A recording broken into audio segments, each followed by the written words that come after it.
کیا تم نے کبھی یہ محسوس کیا ہے کہ تمہارا سب سے بڑا دشمن کوئی باہر کا انسان نہیں بلکہ تمہارے اپنے اندر چھپا ہوا ایک وجود ہے؟ وہ وجود جو تمہیں نیکی کا ارادہ کرنے پر سستی دلاتا ہے، جو گناہ کو حسین بنا کر دکھاتا ہے اور پھر تنہائی میں تمہیں شرمندگی کے بوجھ تلے دبا دیتا ہے۔ اسی کو نفس کہا جاتا ہے۔ شیخ عبد القادر جیلانی فرماتے تھے کہ انسان جب تک اپنے نفس کو نہیں پہچانتا تب تک وہ اپنے رب کو نہیں پہچان سکتا، اللہ تک پہنچنے کا راستہ کبھی طے نہیں کر سکتا۔ لوگ سمجھتے ہیں کہ نفس کو جھکانا زیادہ عبادت، زیادہ ذکر یا زیادہ علم سے ہو جاتا ہے، لیکن حقیقت یہ ہے کہ نفس عبادت سے نہیں، ایک خاص اندرونی طور سے جھکتا ہے۔ یہ وہ نقطہ ہے جو ہر شخص کو نہیں بتایا جاتا ہے اور اسے سمجھنا ضروری ہے۔ ہو جاتے ہیں کیونکہ اگر انسان نے یہ راز سمجھ لیا تو نفس کی چالاکیاں ہمیشہ کے لیے بے نقاب ہو جاتی ہیں، اور یہی وہ مقام ہے جہاں شیخ عبد القادر جیلانی ایک ایسی بات کی طرف اشارہ کرتے ہیں جو انسان کی روح کو بیدار کر دیتی ہے اور اسے حقیقت کی گہرائیوں سے روشناس کرواتی ہے، جو سننے میں سادہ مگر عمل میں نفس کے لیے سب سے زیادہ تکلیف دہ ہے۔ لیکن وہ بات کیا ہے؟ نفس سب سے زیادہ کس چیز سے ٹوٹتا ہے؟ یہ راز اگلے حصے میں کھلتا ہے۔ یہ بہت گہرا سوال ہے جس کا جواب ہم اگلی ویڈیو میں دیں گے، اور وہیں سے نفس پر قابو پانے کا اصل سفر شروع ہوتا ہے۔ شیخ عبد القادر جیلانی نفس کے بارے میں ایک بنیادی بات واضح کرتے ہیں کہ یہ انسان کی اصلاح کا پہلا قدم ہے۔ نفس کی طاقت اس کی نافرمانی میں نہیں بلکہ انسان کی غفلت میں ہے۔ نفس کوئی الگ مخلوق نہیں ہے بلکہ یہ ہمارے اپنے ہی خیالات اور خواہشات کا مجموعہ ہے۔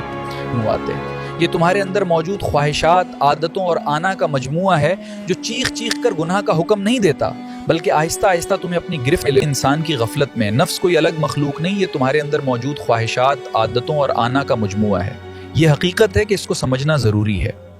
چیخ چیخ کر گناہ کا حکم نہیں دیتا بلکہ آہستہ آہستہ تمہارے فیصلوں پر قبضہ کر لیتا ہے۔ سب سے پہلے نفس تمہیں یہ یقین دلاتا ہے کہ ابھی وقت ہے، بعد میں توبہ کر لینا۔ یہ زندگی کی حقیقت ہے کہ ہم اپنے اعمال پر غور کریں اور سچی توبہ کا راستہ اختیار کریں، پھر وہ نیکی کو مشکل اور گناہ کو آسان بنا دیتا ہے۔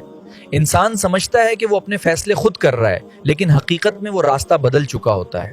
شیخ عبد القادر جیلانی فرماتے تھے حالانکہ اس کے فیصلوں کی ڈور آہستہ آہستہ نفس کے ہاتھ میں جا چکی ہوتی ہے اور انسان سمجھتا ہے کہ وہ اب بھی خود مختار ہے۔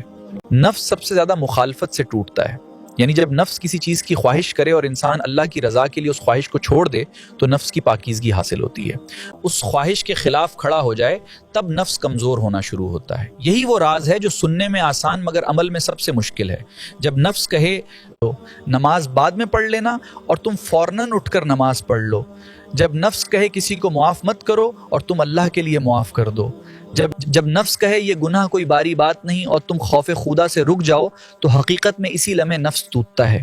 قرآن میں اللہ تعالیٰ فرماتا ہے، اور جو شخص اپنے رب کے سامنے کھڑے ہونے سے ڈرا اور اپنے نفس کو خواہشات سے روکا تو بے شک جنت ہی اس کا ٹھکانہ ہے۔ نفس کی سب سے خطرناک چال یہ ہے کہ وہ انسان کو غفلت میں رکھتا ہے۔ وہ چاہتا ہے کہ انسان کبھی اپنے اندر جھانک کر نہ دیکھے، کیونکہ جس دن انسان نے اپنے نفس کی چالاکیوں کو پہچان لیا اسی دن اس کی اصلاح کا سفر شروع ہو جاتا ہے۔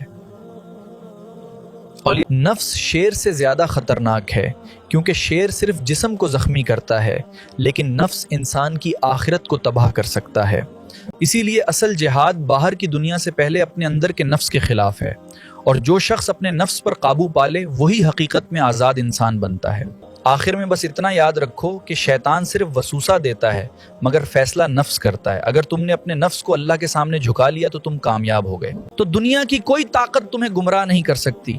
اور یاد رکھو قیامت کے دن انسان کا سب سے بڑا افسوس یہ نہیں ہوگا کہ اس کے پاس دنیا کم تھی بلکہ یہ ہوگا کہ اس نے اپنے نفس کی خواہشات کے بدلے اللہ کی رضا کو کھو دیا۔ اس لیے آج ہی اپنے دل سے ایک وعدہ کرو، میں ہر اس چیز سے لڑوں گا جو مجھے اللہ سے دور کرتی ہے، کیونکہ نفس پر جیت ہی اصل کامیابی ہے۔ یہ میرا عزم ہے اور یہی میرا راستہ ہے۔ اگر آپ کو یہ ویڈیو اچھی لگی ہو اور دل کو چھو گئی ہو تو ویڈیو کو لائک کریں اور چینل کو سبسکرائب ضرور کریں۔